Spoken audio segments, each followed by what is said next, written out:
तर नमस्कार मित्रांनो, पुन्हा एकदा तुम्हाला सर्वांचं स्वागत आहे ग्रॅडेक्स अकॅडमीमध्ये. आजच्या व्हिडिओमध्ये आपण पाहणार आहोत स्ट्रिंग इंटरपोलेशन. तर स्ट्रिंग इंटरपोलेशन काय आहे? आता मागच्या व्हिडिओमध्ये आपण पाहिलं होतं की स्ट्रिंग्स काय आहे, स्ट्रिंगची आपण लिहिण्याची पद्धत पाहिली होती आणि त्यानंतर आपण स्ट्रिंगचे व्हेरियस प्रॉपर्टीज आणि स्ट्रिंगचे मेथड्स पाहिले होते. आजच्या व्हिडिओमध्ये आपण ऍडव्हान्स स्ट्रिंग पाहणार आहोत. त्याचं नाव आहे स्ट्रिंग इंटरपोलेशन. तर स्ट्रिंग इंटरपोलेशन समजण्याआधी आपल्याला टेम्पलेट लिटरल्स, ज्याला आपण स्ट्रिंग लिटरल म्हणतो, ते आपण या ठिकाणी समजून घेऊ. तर आपण आलेलो आहे आपल्या व्हीएस कोड मध्ये.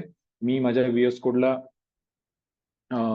एक्स्ट्रिंग नावाचा फोल्डर बनवून त्याच्यामध्ये index.html आणि script.js या दोन फाईल्स केल्या आणि त्याला आपल्या डॉक्युमेंट सोबत मी माझ्या script.js ला लिंक सुद्धा केलं. ठीक आहे. तर आपण डायरेक्टली आपल्या कोडवर येऊ आणि स्ट्रिंग इंटरपोलेशन समजून घेऊ. ठीक आहे. तर स्ट्रिंग इंटरपोलेशन समजण्याआधी आपण पाहत आहोत टेम्पलेट लिटरल्स.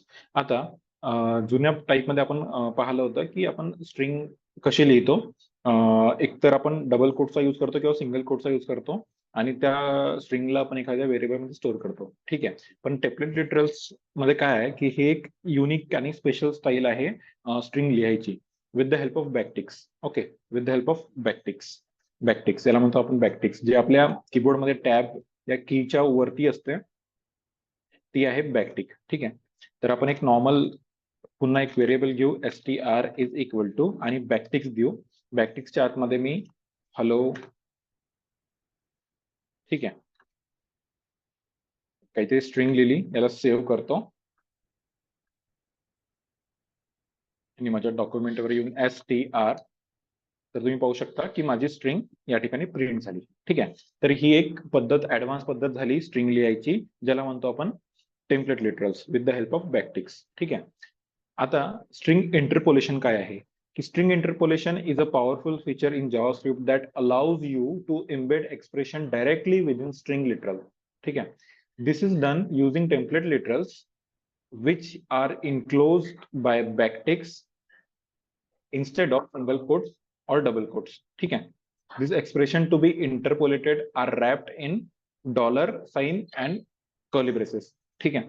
म्हणजे आपण इंटरपोलेटेड कधी होईल आपलं एक्सप्रेशन? जेव्हा आपण डॉलर साइन आणि कर्ली ब्रेस देऊ. म्हणजे काय याचं पूर्ण याचं काय मिनिंग आहे की आपण आपल्या स्ट्रिंगच्या आतमध्ये डायरेक्ट एक्सप्रेशन लिहू शकतो with the help of string interpolation. आणि स्ट्रिंग इंटरपोलेशन लिहिताना आपल्याला डॉलर साइन आणि कर्ली ब्रेसेसचा यूज करायचा आहे. तर आपण डायरेक्ट एक्झाम्पलच्या माध्यमातून स्ट्रिंग इंटरपोलेशन समजून घेऊ. ठीक आहे. तर मी एक नॉर्मल ऑब्जेक्ट बनवतो. Let obj is equal to, ठीक आहे, एक आपण ऑब्जेक्ट या ठिकाणी तयार करतोय. आता याच्या आतमध्ये आपण कीज आणि काही व्हॅल्यूज घेऊ. फॉर एक्झाम्पल मी एक की घेतो आयटम आयटम आणि त्याची व्हॅल्यू घेतो पेन पेन आणि दुसरा की घेतो प्राइस, त्याची व्हॅल्यू घेतो 10. ठीक आहे. एक नॉर्मल ऑब्जेक्ट घेतला. आता आपण स्ट्रिंग इंटरपोलेशन पाहू. आता एक लेट आन्स इज इक्वल टू या व्हेरिएबल मध्ये आपण आपलं स्ट्रिंग इंटरपोलेशन देऊ. तर एक बॅकटिक्स, जे आपण टेम्पलेट मध्ये पाहिलं होतं, बॅकटिक मध्ये आपण पूर्णच्या पूर्ण आपला सेंटेन्स लिहू. तर मला सेंटेन्स बनवायचा आहे, the cost of pen, the cost of pen is 10 rupees. The cost of pen is 10 rupees. तर मी कसं करणार? नॉर्मल टेक्स्ट लिहिणार, दी कॉस्ट ऑफ पेन. आता पेन मला या ऑब्जेक्ट मधून ऍक्सेस करायचं आहे, तर मी कसं करणार? डॉलर साइन आणि कर्ली ब्रेसेस, म्हणजे स्ट्रिंग इंटरपोलेशन आपण ज्याला म्हणू. ठीक आहे. डॉलर साइन आणि कर्ली ब्रेसेस. आता याच्या आतमध्ये मी माझं कोणतंही एक्सप्रेशन लिहू शकतो. तर एक्सप्रेशन लिहिण्यासाठी मला माझं ऑब्जेक्ट मधली एखादी की ऍक्सेस करायची आहे. तर आपण पाहिलं होतं ऑब्जेक्ट मध्ये की ऍक्सेस कसं करू शकतो? Object name obj dot item. ठीक आहे. त्यानंतर त्याच्या बाहेर आलो आपण, इज. पुन्हा आपल्याला आता पेनची प्राइस, त्या पेनची प्राइस आपल्याला त्या ठिकाणी प्रिंट करायची आहे, लिहायची आहे. तर पुन्हा मी एक डॉलर साइन आणि कर्ली ब्रेस घेतो. तर price price sorry object object dot price. ठीक आहे. नंतर रुपी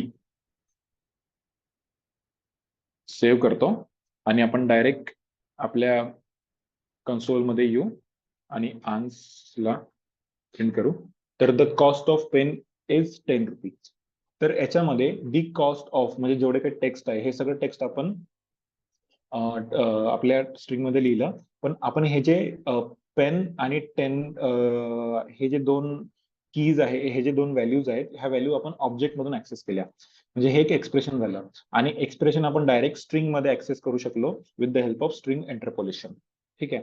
तर आपण हा पेन ऍक्सेस करायसाठी $साइन आणि कर्ली ब्रेसच्या आतमध्ये आपण ऑब्जेक्ट डॉट आयटम केला, नंतर इज, त्यानंतर आपण 10 ऍक्सेस करायसाठी आपण $साइन आणि कर्ली ब्रेसच्या आतमध्ये ऑब्जेक्ट डॉट प्राइस याचा उपयोग करून आपण 10 रुपीज ऍक्सेस केली. ठीक आहे. तर अशा प्रकारे इंटरपोलेशन आणि टेम्पलेट लिटरलचा यूज करून आपण आपल्या स्ट्रिंग मध्ये जास्त रिडेबिलिटी घेऊन आपण प्रॉपरली एक स्ट्रिंग लिहू शकलो.